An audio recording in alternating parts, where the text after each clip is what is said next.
Menyantuni anak yatim bukan sekedar amalan kebajikan teman-teman, tetapi sebuah tanggung jawab yang besar yang Allah tekankan berkali-kali di dalam Al-Quran dan As-Sunnah.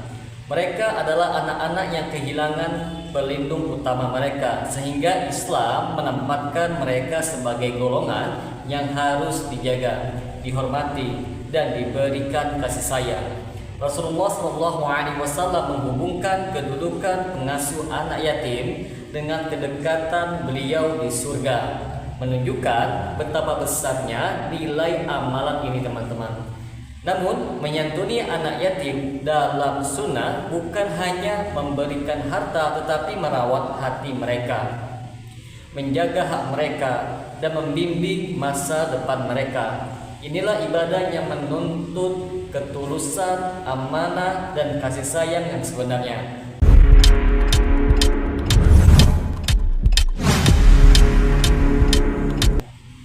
Assalamualaikum warahmatullahi wabarakatuh. Jumpa lagi dengan saya Rio Mliadi di channel Manhaj Dakwah. Pada episode kali ini kita akan membahas tentang tuntunan dalam menyantuni anak yatim. Kalau kita bicara tentang menyantuni anak yatim teman-teman, sebenarnya kita sedang membahas salah satu amal yang paling besar kedudukannya di dalam Islam. Bukan sekedar sedekah, bukan sekedar membantu orang miskin, tetapi sebuah ibadah yang punya nilai emosional, sosial, dan spiritual yang sangat dalam. Islam memberikan tempat khusus untuk anak yatim karena mereka adalah kelompok yang kehilangan pelindung utama mereka, yaitu ayahnya. Di masa Rasulullah SAW, status anak yatim sangat diperhatikan karena masyarakat Arab saat itu cenderung melantarkan mereka. Maka turunlah ayat-ayat dan sunnah yang sangat detail tentang cara memperlakukan mereka. Pertama-tama teman-teman, yang harus dipahami bahwa menyantuni anak yatim dalam sunnah bukan hanya soal memberikan mereka uang. Banyak orang berpikir cukup dengan transfer sekian rupiah lalu selesai masalahnya. Padahal di dalam sunnah menyantuni anak yatim itu mencakup memberikan nafkah, menjaga haknya, mendidik akhlaknya, memperhatikan psikologinya, serta memperlakukan dia dengan penuh kasih sayang tanpa menyakiti atau merendahkan martabatnya. Rasulullah SAW tidak pernah memisahkan aspek materi dengan aspek moral serta emosional. Menurut sunnah, santunan yang benar adalah yang membuat anak yatim itu merasa aman, dihargai, dan tidak merasa menjadi beban. Makanya dalam hadis yang terkenal Nabi SAW bersabda bahwa orang yang mengurus anak yatim akan bersama beliau di surga sedekat 2 jari. Lalu beliau merapatkan jari telunjuk dan jari tengahnya. Hadis ini bukan hanya motivasi teman-teman, tetapi juga gambaran bahwa merawat anak yatim itu adalah sebuah amal yang sangat berat nilainya.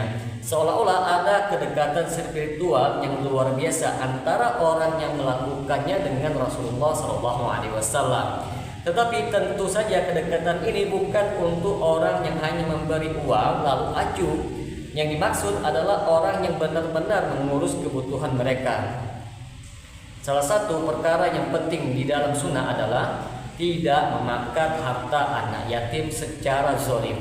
Ini dosa yang sangat besar yang Allah ancam dengan neraka. Kenapa? Larangan ini sangat keras teman-teman, karena anak yatim tidak punya ayah yang bisa membela mereka. Orang-orang bisa saja memanipulasi warisan mereka, menggunakan uang mereka untuk kepentingan pribadi, atau menghabiskan harta mereka dengan alasan untuk kebaikan. Sunnah itu menekankan bahwa orang yang mengurus anak yatim harus sangat amanah teman-teman, sangat hati-hati, dan bahkan takut kalau ada 1 rupiah saja yang terambil tanpa haknya. Nah, kemudian Islam itu mengajarkan agar anak yatim diperlakukan seperti anak sendiri, bukan dimanja sampai rusak, bukan pula diabaikan teman-teman. Mereka dibimbing dengan kesabaran, diberikan pendidikan agama, diajarkan sholat, akhlak, dan disiplin. Tanpa kekerasan, anak yatim sering sekali punya luka psikologis karena kehilangan ayah mereka. Sehingga sunnah itu menuntut untuk tidak membentak mereka dan tidak merendahkan mereka, apalagi memukul mereka, teman-teman. Bahkan sekedar menghardik saja dilarang di dalam Al-Quran ketika Allah menyuruh Nabi SAW agar tidak menghardik anak yatim. Tuntunan lain adalah menyambungkan hubungan sosial anak yatim dengan lingkungan yang baik. Nah, bukan sekedar memberikan mereka makan saja, tetapi membuat mereka merasa menjadi bagian dari komunitas muslim. Di masa Nabi, para sahabat sering sekali membawa anak yatim ke majelis ilmu, ke masjid, dan bahkan menjadikan mereka bagian dari keluarga besar mereka. Jadi santunan dalam sunnah itu sifatnya integratif, seperti jasmani, rohani, sosial, dan pendidikan. Anak yatim tidak boleh dibiarkan hidup dalam kesepian, teman-teman, karena kehilangan ayah saja itu sudah berat. Jangan ditambah dengan kehilangan kasih sayang masyarakat. Ada satu aspek yang sering dilupakan, teman-teman. Menyantuni anak yatim juga berarti menahan diri dari menyakiti mereka dengan cara tidak adil dalam pembagian kasih sayang. Misalnya, kalau seseorang punya anak kandung dan anak yatim dalam satu rumah, dia tidak boleh memperlakukan keduanya dengan standar yang berbeda. Bahkan dianjurkan untuk lebih lembut kepada anak yatim karena mentalnya lebih rapuh. Rasulullah SAW dikenal sangat lembut kepada anak-anak yatim, teman-teman, yang berada di Madinah. Beliau mengusap kepala mereka dengan penuh kasih sayang, bukan sekedar ritual tetapi sebuah simbol kasih sayang yang real atau nyata. Mengusap kepala anak yatim adalah sunnah yang sangat sering diremehkan. Padahal ini punya makna psikologis, teman-teman, yang sangat kuat dalam masyarakat Arab. Mengusap kepala itu tanda perhatian, pengakuan, dan rasa kasih sayang. Bila dilakukan dengan ikhlas, ini bisa meredakan kesedihan yang mendalam dalam diri anak yatim. Ada riwayat tentang seorang sahabat yang mengeluh hatinya keras. Lalu Nabi menyuruhnya mengusap kepala anak yatim dan memberi makan orang miskin. Artinya apa, teman-teman? Menyantuni anak yatim itu memperbaiki hati orang dewasa juga, bukan hanya menguntungkan sang anak. Tuntunan selanjutnya dalam sunnah adalah memudahkan urusan anak yatim dalam masalah dunia dan pendidikan mereka. Mereka mungkin butuh biaya sekolah, bimbingan belajar, atau pendampingan dalam memilih jalan hidup. Sunnah mendorong umat Islam untuk tidak membiarkan mereka mencari jalan mereka sendiri. Banyak ulama menafsirkan bahwa ihsan kepada anak yatim bukan sekedar memberi, tetapi membimbing agar mereka mandiri ketika dewasa. Artinya, menyantuni anak yatim adalah investasi jangka panjang, bukan sedekah sesaat, teman-teman.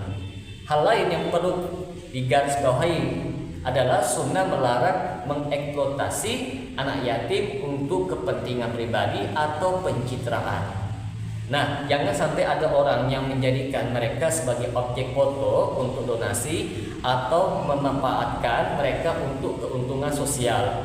Menurut sunnah, memberi itu harus sembunyi-sembunyi kalau mampu. Rasulullah tidak pernah memamerkan kebaikan beliau terhadap anak yatim. Justru beliau menjaga kehormatan mereka agar tidak merasa mereka rendah diri. Sunnah juga mengajarkan bahwa anak yatim berhak atas kehidupan yang layak.